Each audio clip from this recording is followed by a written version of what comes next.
Marami na pong nakapanood ng ginagawang protesta nga netong mga DDS sa harapan ng Korte Suprema para nga ipanawagan ang pagbabalik daw ni dating Pangulong Digong at ang pagbabasura ng impeachment kay Sara Duterte. O ay ba't hindi niyo pa isinama yung sana ay pakawalan din si Kibuloy at sana ay mawala na rin ang mga kaso ni Harry Roque.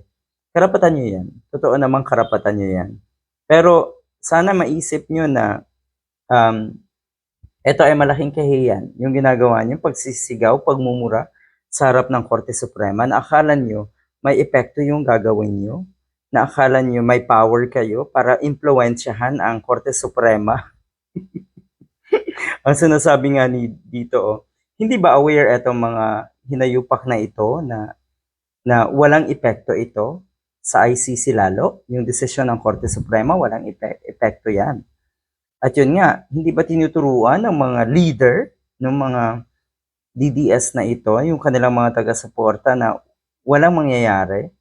So, ang ibig sabihin, mukhang alam din nila to, na wala talagang mangyayari. Mukhang sanay naman kasi sila sa mga ganitong klaseng drama eh.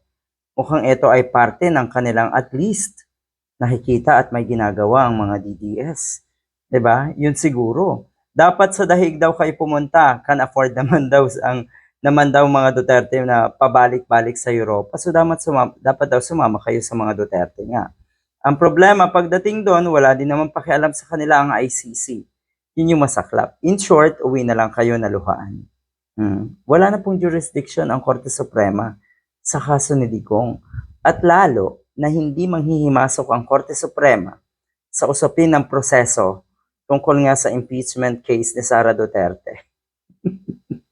Kawawa. Nagwawala.